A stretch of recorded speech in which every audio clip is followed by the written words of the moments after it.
matagal na itong topic na dinidiscuss ko sa in time tungkol sa original sins. So dati, ang aking paniniwala na nung nasa in time ako, nasa in time pa naman ako, na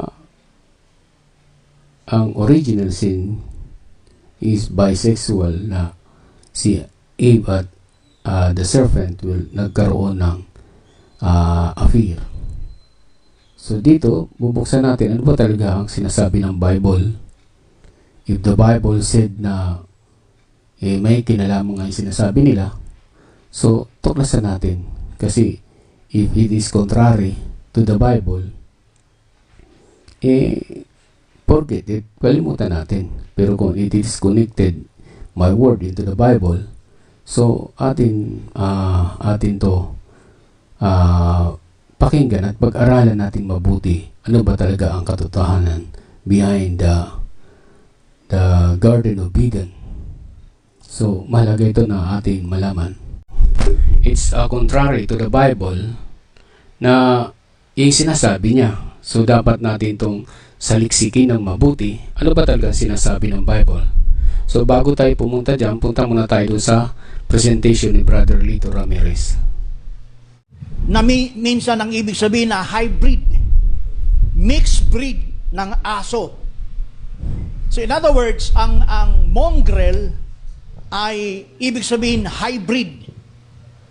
At ginamit yan sa aso.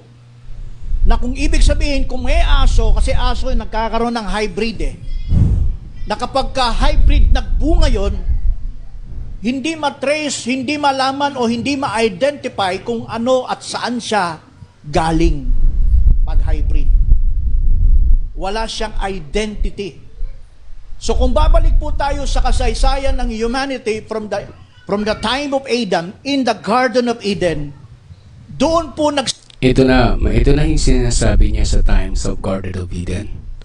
Dito sa Garden of Eden, mayroon ng sinasabi siya dito na nangyari about sexual affair between yung hayop, which is the chimpanzee, na ginamit daw ni Satan na para ma-incest yung seed doon sa seeds of the woman. So tingnan natin yung sinasabi niya. Simula mga kapatid ang hybrid. Can you say amen? Sa panahon po ng Genesis chapter 3 o chapter 2 and chapter 3, before na magkaroon ng kasalanan inside of Eden. Hallelujah. Yung hayop na ginamit ni Satanas, tinawag na serpent. Yung sinasabi, yung hayop daw na ginamit ni Satanas, which is the serpent, isa hayop na ginamit ni Satanas. So titingnan natin sa Bible kung ito ba ang sinasabi niya ay tumutong ba doon sa Bible. Before, it was not called the serpent. So yung pinag-uusapan natin na serpent, bago siya sinumpa, hindi po siya serpent before. Can you agree? So, kung hindi siya serpent, hindi siya tinatawag na serpent before, ano ang tawag sa kanya? Mukhang tao. Tama? Okay. So, yung serpent dati na hindi pa sinumpa, siya ay mukhang tao. So, ano ba yun talaga? Ang totoo. So, Bible will be tells about ang Biblia magsasabi ng ang katotohanan, kasi it will refers ito doon sa truth between the teachings of Brother Lito Ramirez and the scriptural righteousness doon sa presentation. Kasi when the Bible said the Bible is the for correction, dito natin malalaman kung Bible it will correction. So pakinggan uli natin ang sinasabi niya. Sana na-gets nyo, no? Kasi sa ngayon kasi, no, kahit sa end time message, pag sinabing serpent, ang tinatawag na yung serpent, nakatayo siya noon, tinatawag na serpent yon. The serpent was more subtle. Kasi yun ang nakasulat sa 3:1 ng Genesis. Tama? Pero yung nagsusulat niyan, si Moses, flashback, ano na yon term. Ibig sabihin, tapos na may nangyari na. Sinumpa na yung mukhang tao na ginawang ahas. So before, hindi po siya serpent. Siya ay mukhang tao. So in other words, sa gitna ng Eden, naganap ang hybrid. So, paigsi natin para hindi siya humaba. So, paano nangyari at saan nagmula ang hybrid? Sa pagitan po ng mukhang taong iyon at sa pagitan ni Eva, nagkaroon sila ng affair. At ito'y nagbunga ng Cain. So, So, dito sinasabi niya, yung mukhang tao daw yun, mukhang tao na yun, ay nagkaroon daw ng sexual affair between Abe and yung tao na yan na ginamit ni Taning ng servant. So, yun ang pinupoint dyan, no? So talagang ang punto niya ito, nagkaroon talaga ng affair between the animal na mukhang tao doon kay Abe. So kaya nagkaroon ng hybridization doon sa humanity. So and that is the presentations of Brother Lito Ramirez. Yun ang kanyang drive ng kanyang sinasabi. Cain pala ay katon. At siya rin ay small. At siya rin ang humiliate. So sa madaling salita, si Cain, nanggaling talaga, si nature niya, nanggaling talaga sa serpente. So may sinabi niya sa Bible, may sinabi siya sa Bible. Sinabi niya sa Bible na, sabi niya, ang ahas, Genesis chapter 3 verse 1, ang ahas nga ay lalong tuso kaysa alinman sa mga hayop. Sa parang nilikha ng Panginoon Diyos at sinabi niya sa babae, tunay ba sinasabi ng Diyos na huwag kayong kakain sa alinman punong kahoy sa halamanan? Diba? Pag kung titingnan mo yung uunawain natin ang sinasabi sa verse 1, may kinalaman ito sa food, pagkain, di ba? So ang unawa kasi dito, yung kain na ito, yung eat ito, may malalim na kahulugan. Katulad ng sinasabi ko, may malalim na kahulugan na nagkakaroon ng sexual affairs. So, pag sinabing huwag kayong kakain, hindi yun, it's Bible explain na hindi talaga siya ganun sa unawa. Kasi kakain eh. Instruction yan, huwag kayong kakain sa alimang punong kahoy sa halamanan.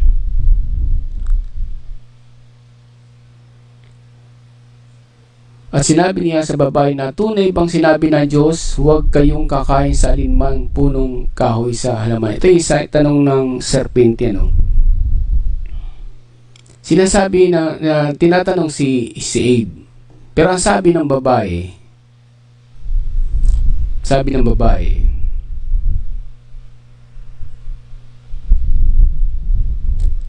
at sinabi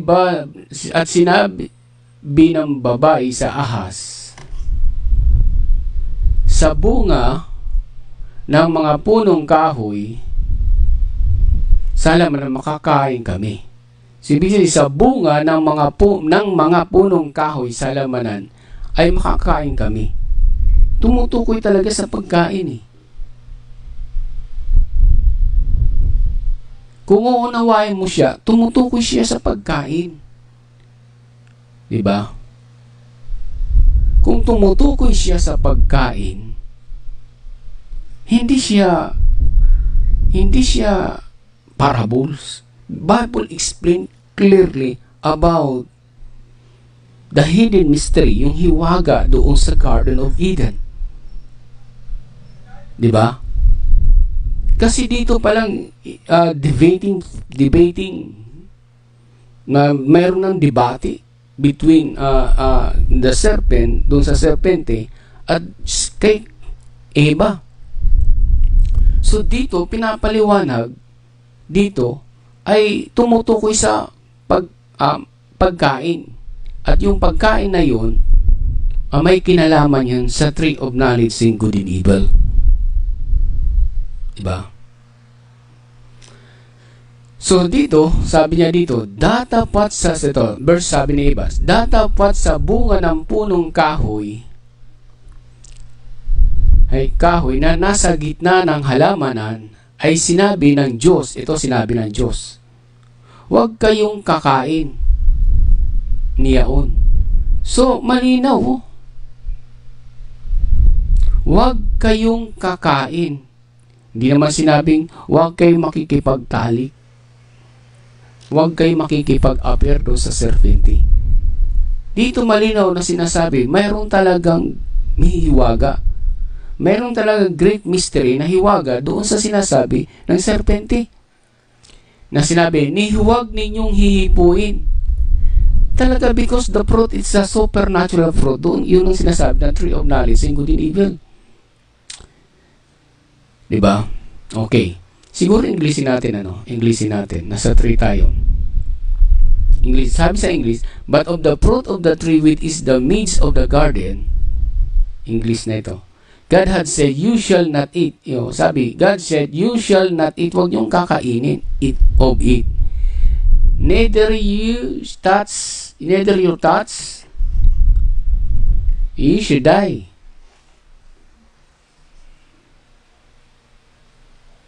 Diba? Neither your thoughts, lest or ye die. So, ibig sabihin, the tree, yung tree na yun, yung fruit of the tree which is in the midst of the garden, yung fruit na ito, which is the tree which is in the midst of the garden, is not a literal, it is a supernatural tree. God had said, sinabi ng Diyos, shall not eat of it. Huwag yung kakainin. Neither your thoughts shall you touch. Diba? Lest you die.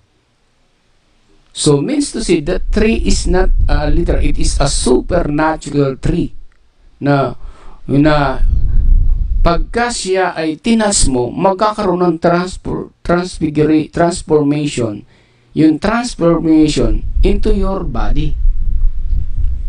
So, ibig sabihin, pag tinas mo siya, magkakaroon ka ng changing from your body, from eternal, from everlasting life, mag-change siya into death. So, ibig sabihin, pag-touch pa lang niya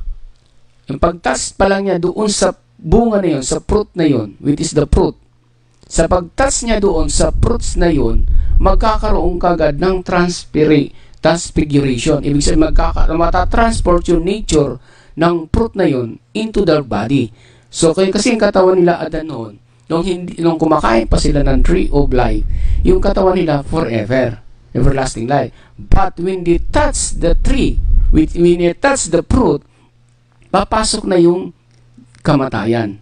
So, ito yung great mystery na dapat ito makita ng end time. Kasi pag hindi ito nila nakita, yung hiwaga nito, mabigat ito. Mabigat ito. Kasi iisipin mo, si Abe nagkaroon ng pagtatalik doon sa serpent. So, yung serpente na yon.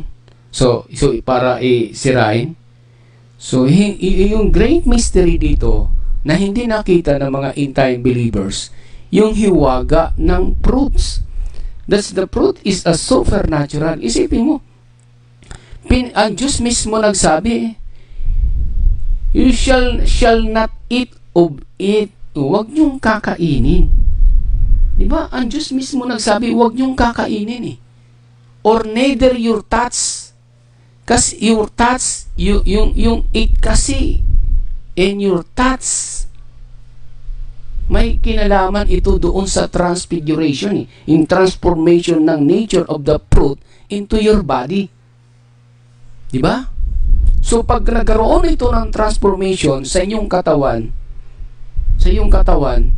so, yung from everlasting life, change into, may stop doon, papasok yung death. Kasi may nature na eh. Okay.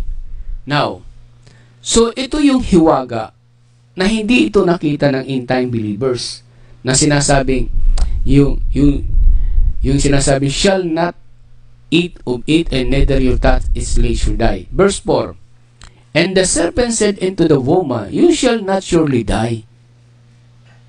Totoo ba talagang hindi sila mamatay? Sabi ng serpente, hindi sila mamatay. Ito hindi nakita ng hiwaga ng serpente. Ang kamatayan nito ng sinasabi ng Diyos is from mortal. Mortal, yung physical ng katawan nila magkakaroon ng end of his life. So hindi na siya katulad nung hindi pa sila kakasal, yung life nila is longer.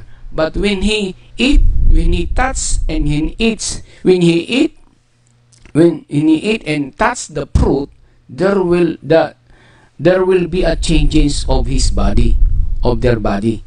So, tingnan mo. So, ito yung hindi nakita ng serpente. Sabi ng serpente, and the serpent said unto the woman, you shall not surely die. So, ito yung hindi nakita ng serpente ng kamatayan. So, yung when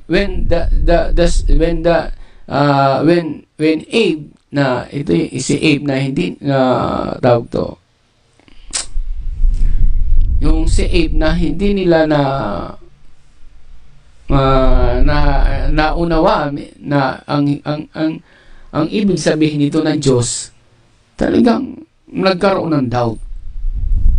Okay, sabi dito sa verse 5, for God do know that in the day you eat thereof, then your eyes shall be opened. So, ibig sabihin, okay. Now, yung nature of the tree na sinasabi doon, balik tayo doon siguro dito. Okay, para makita natin sa 9 ano. Yung nature of the tree of knowledge and good and evil, nag-transform na sa katauhan nila, Eve at Adan. Ibig sabihin, yung nature na yon nag-transform sa body. Siyempre, pag nag-transform sa body, kasama doon yung doon sa womb, apektado yun yung seeds. So, yung seeds ni Abe, mayroon na siyang good and evil. So, yung seed na yon hindi lang yung sa knowledge na, kundi nag-transform pa doon sa katawan nila Adan at ni Abe. Why? Because nagkaroon ng death eh. Kung sasabihin nila hindi naapektuhan, no. When Adan eat the tree of knowledge and good and evil, pumasok na yung kamatayan. Pumasok na. Kaya tingnan mo sa Genesis chapter 2, verse 15, oh, sabi niya. Sabi to, sa 16, and the Lord God commanded me, saying, every tree of the garden do may is freely to eat. No, makakain nyo lahat ng bunga ng puno ng kahoy, maliban lang yung pinagbabawal. Verse 17, but on the tree of the knowledge saying good and evil, thou shall not eat of it. Yun ang sinasabing wag, thou shall not eat of it. Kasi pag kinain nila yung nature of the tree of knowledge saying good and evil, it will transform into the body of Adan and Abe. So yung binhi, yung seed, yung sperm cell, egg cell and sperm cell ng both male and female, magkakaroon na ng nature of good and evil seeds. So ibig sabihin, yung binhi na yun, yung binhi na yun from the woman and man, mayroon ng nature of good and evil seed. Kasi yung binhi ng yung tree of knowledge of good and evil, yung transfiguration, yung nature niya, yung supernatural nature niya, nandoon na sa kalagayan ng lalaki at babae. So kaya nga yung doon sa, kung titingnan mo sa Genesis chapter 4, yung ipinanganak na si Cain at si Eve, pinakita ng Diyos yung kalagayan na ito yung nature niya is good, yung si Cain is evil nature, yung isa good seed, yung isa evil seed. Good seed and evil seed. So si Cain, yung nature niya ay sa kalagayan ng evil nature. Yung si Abel, yung kalagayan niya is good seed. It is may nature siyang good nature, and makakapasok yun sa kalagayan ng pwede siyang tumagos doon sa kalagayan ng tree of life, yung life niya. So, ito yung great mystery na sinasabi dyan. For in the day that do is thereof in the day that do it is thereof, those shall surely die. So, ibig sabihin, pag kinain nila, yung physical condition ng katawan nila, magkakaroon na ng kamatayan. Why? Kasi, sinabi na ng Diyos huwag niyong kakainin sapagkat pag kinain niyo, you surely die. But the serpent does not, but the Eve and Adam, hindi nila nakita yung kalagayan na yun. Hindi gano'n wala silang takot sa kalagayan na yun na kainin talaga nila yun, tree of knowledge in good and evil. And that is the problem. Now, ito na yung ang kalagayan sa babae. Sabi ng Diyos dito sa Tagalog, at pagagalitin ko ikaw at ang babae at ang iyong binhi at ang kanyang binhi. Ito ang dudurog na iyong ulo at ikaw ay dudurog ng kanyang sakong. Pagagalitin ko ikaw at ang babae at ang iyong binhi. Itong binhi ito yung sinasabi kong evil nature, na yung nature nito is from the nature of the fruit of the tree of knowledge of good and evil. Kasi nag-transform na yung course na yun pumasok na sa seeds ng babae. So ibig sabihin na-corrupt na, mayroon, hindi na siya purity yung kanyang binhi.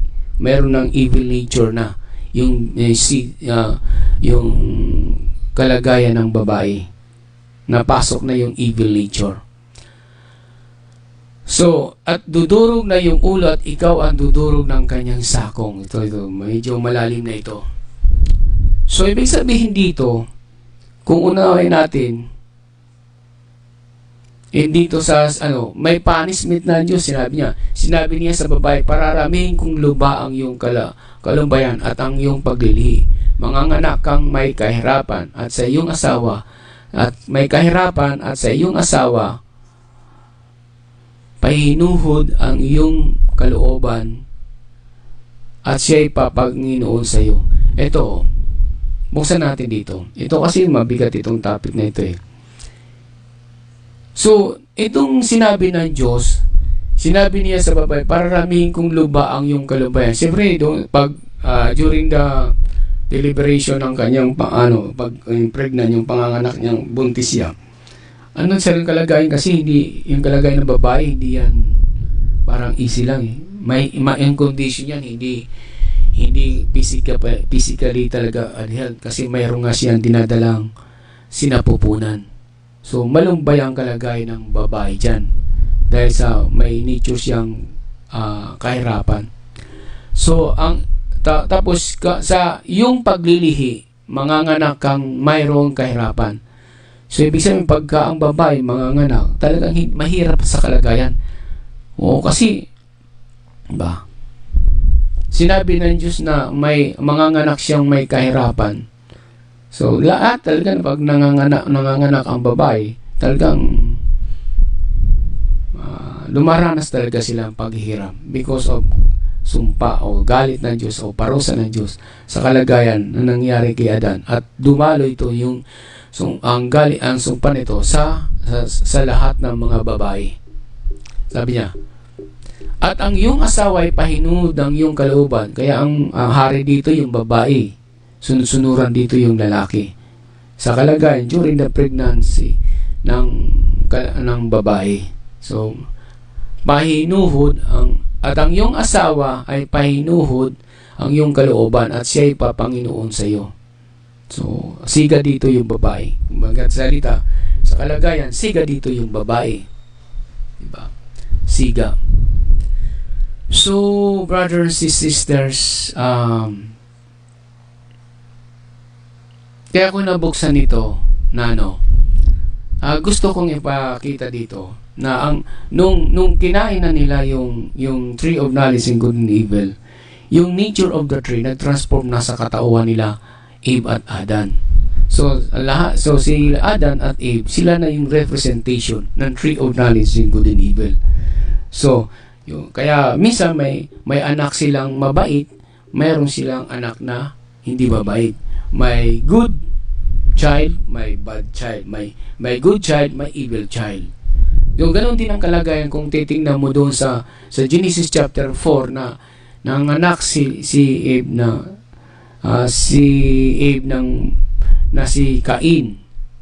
Ito, kung babasahin mo sa 4 verse 1, at nakilala ng lalaki si Eve na kanyang asawa, at siya ay naglihi at ipinanganak si Cain. Ito si Cain, ito yung evil nature.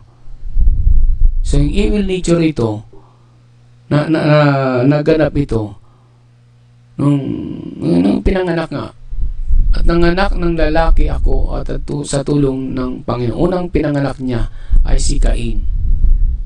At sa muli ay pinanganak niya ang kanyang kapatid na si Abel. At si Abel ay tagapangalaga ng mga tupa, tatapat si Cain ay magbubukid ng tupa. So, ito yung nature nito ni Abel. Pag binasa mo, good seed ito. Pero pag binasa mo naman ito yung si Cain, ang nature to may pagka-evil nature. So ibig sabihin, yung tree of knowledge and good and evil which represent Eve and Adam, meron silang binhi ng good saka evil seed. Ito si Cain ay nasa kalagayan ng evil nature. Ito naman si Abel nasa kalagayan ng good nature, which is good seed, ito evil seed. So ano na yun? Hindi yun sa pamagitan ng sexual, kundi doon sa pagkain nila, ang totoong kalagayan na nangyari ito dahil sa pagkain nila ng bunga na yun. Kung hindi sana nila kinain ng bunga na yun, hindi magta-transform yung nature of the tree doon sa katauhan nila, Adan at ni Eve. Kaso nung kinain nila, nag-transform, so naapektuhan doon sa binhi. So kung nung naapektuhan ang binhi nila, yun ang kalagayan na mayroon ng. Kaya minsan may anak na suwail, mayroong anak na masunurin. Oo. Dahil it's adopted by the nature of the tree of knowledge and good and evil. So nagkaroon na talaga ng transfiguration o transformation, yung nature transfer into the body with is Adam and Eve. Pumasok na sa kanila. Tuloy natin, ano pa sinabi niya dito, no? At siya rin ng taong bunga ng kahihiyan. Curse po yun, mga kapatid. Hallelujah. So, nangyari po sa Garden ng Eden, nagsimula ang tinatawag na hybrid. So, si Cain ay hindi pure Adamic. Siya ay may lahi lang ng tao through Eve. Pero wala siyang binhi ni Adan. No, hindi ako. Yung sinasabi niya, it is about contrary because the Bible tells about the explanations about doon sa kalagayan. So yun ang great mystery na hindi nila nakita na it's not a sexual. It is a na-transform ang kanilang image na-transform ang kanilang image, yung kanilang yung seeds nila, yung binhi nila doon sa nakalagay ng sperm cell and egg cell ng lalaki, nag-transform, na corrupt yung nature of the tree. Mayroon pumasok na ng evil nature and good seed and evil seed. So pumasok na nag-transform na, kasi kinain kasi nila yung fruit na yun. Kung hindi nila kinain ang fruit na yun, hindi magkakaroon ng hybrid, hindi na ma-hybrid, pero walang kinalaman doon sa sexual. Walang kinalaman. So ang sexual na naganap outside of Eden, nung pinalayas na sila sa Garden of Eden, doon naganap ang sexual reproduction. So ibig sabihin, ang pagdami ng tao bisexual na. So bisexual na, so all the people, all the human is represent the tree of knowledge of good and evil. Now, paano ito matatanggal ang course nito? Kailangan nila makakain sila ng tree of life. Kaya nga sila pinalaya doon sa Garden of Eden kasi baka uli sila makasungkit, makakain sila ng tree of life. So, para hindi sila makakain doon sa tree of life na yon, pinalabas sila sa Garden of Eden. So, nung pinalabas sila sa Garden of Eden, yun ang kalagayan na ang kanilang condition, ang kanilang katawan, mayroon ng binhi ng good and evil seed. Hindi yung bisexual na si Eva nakipagtalik sa taong Eves na yung parang mukhang unggoy na sinasabing sympathy. It's not. It is contrary to the Bible. Kung paniniwalaan na sasabi na si Eve nakipagtalik, paano kung hindi nga nakipagtalik? It's liable to false teaching. Diba? Na hindi natin nalaman na ang transformations after eat the tree of knowledge of good and evil, nag-absorb sa kanilang katauhan. Nag-insist, pumasok sa kanilang katauhan. Inherit sin ni evil seed and good seed. So yung nag-possess doon sa kanilang katauhan na yun, because when he started, nung kinain nila yung tree of knowledge of good and evil. So, yan ay yung great mystery na hindi gano'ng nakita na yung time. Walang sex, wala nangyari doon, wala. It is contrary when the Bible talks about. If it is the revelation is come on, kung hindi mo ito makita, nasa sayo yan. Pero yung pagbintangan mo, yung kalagayan na hindi naman naganap sa doon, ay isang pananagutan yan sa Diyos. So, dapat saliksikin nyo na bakit ba nagkaroon ng binhi? And because it transform yung nature of the tree na transform doon sa kanilang katauhan. So mayroong good seed, mayroong evil seed. Okay, and God bless you, brother and sister. Nawa ay nakita nyo yung hiwaga nito sa presentation ng tungkol sa the original seed, original seed, either this is a sexual or to eating the fruit of the tree of knowledge of good and evil. Okay, and God bless you.